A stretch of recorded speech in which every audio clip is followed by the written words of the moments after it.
Hi and welcome back to NANI, the show. I'm your host, Kathleen. Today we have not one, not two, but three special guests. We got Davina, Mackenzie, and last but not least, Annalise. And today we were talking about Mosaic Law.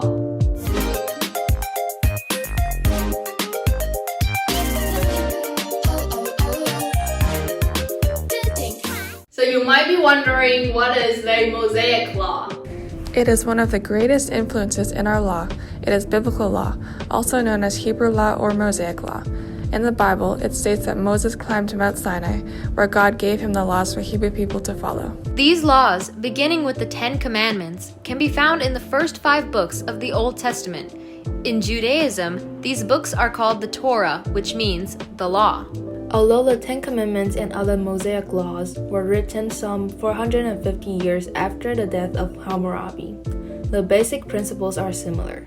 Under Mosaic law, it was forbidden to commit murder, adultery, and theft, and to worship other gods. Now, let's dive into the Mosaic Law. The 10 Commandments are one of the first Mosaic Law. They were given to Moses by God on Mount Sinai. I'm the Lord your God. You shall not have other gods before me. You shall not take the name of the Lord your God in vain. Remember to keep the Lord's day holy. Honor your father and your mother. You shall not murder. You shall not commit adultery. You shall not steal. You shall not bear false witness against your neighbor. You shall not covet your neighbor's wife. You shall not covet your neighbor's goods. But the 10 Commandments weren't the only law in Mosaic Law. These are a few examples of Mosaic Law that are not a part of the 10 Commandments.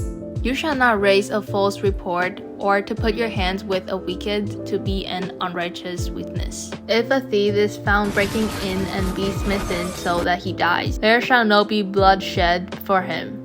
Alright, so we just discussed the law, and now let's look at the punishments for breaking it. Typically, when someone broke any of the laws that don't have a specific punishment written, they would get Death penalty! This was mostly for the larger scale crimes such as Murder! This is pretty different from the punishment for stealing, which is most likely to be restitution, which means the offender will repay the victim for stolen goods.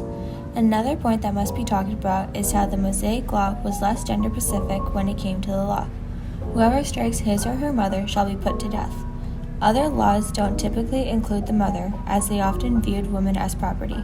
As for the 10 Commandments, when someone broke them, they would either have been killed! So guess who gets to pick your punishment? The capital.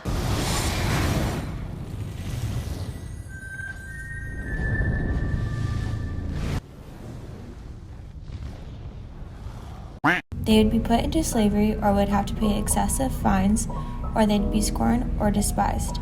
That's it for the specifics of the laws.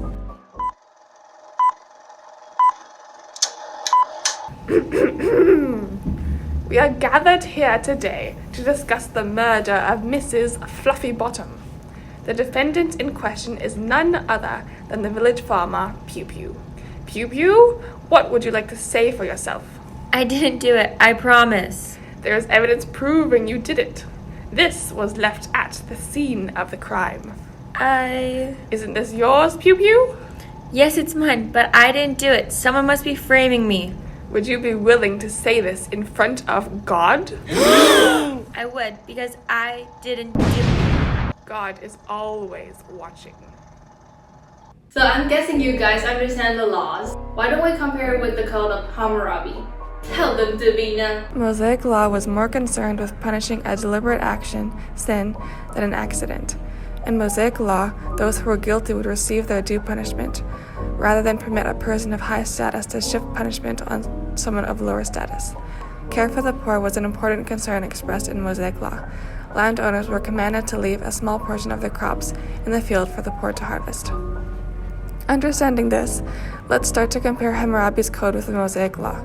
In the Code of Hammurabi, if a man has stolen goods from a temple or a house, he shall be put to death, and he that has received the stolen property shall also be put to death. If a man steals an ox or a sheep and kills it or sells it, he shall pay 5 oxen for an ox and 4 sheep for a sheep. There are many more comparisons, but that's all we'll get into for today.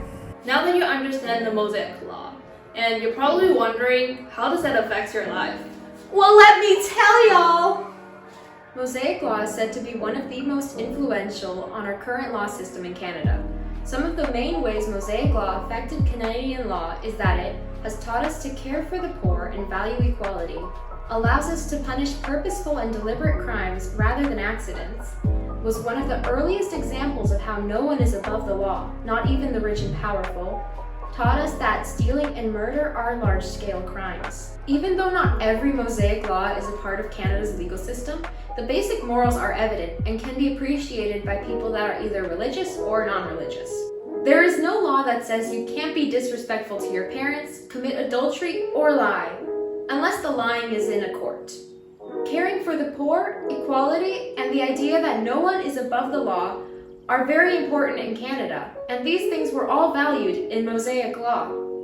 All in all, Mosaic law has left a huge impact on our legal system and society. So you now know all about the Mosaic law, its punishments, how it compares to the Hammurabi Code, and how it affects your life and this whole society. Thanks for watching today's NANI, the show. Bye-bye! Mosaic. Who named it? God! Maybe God just chose something. Just to the different. I was like.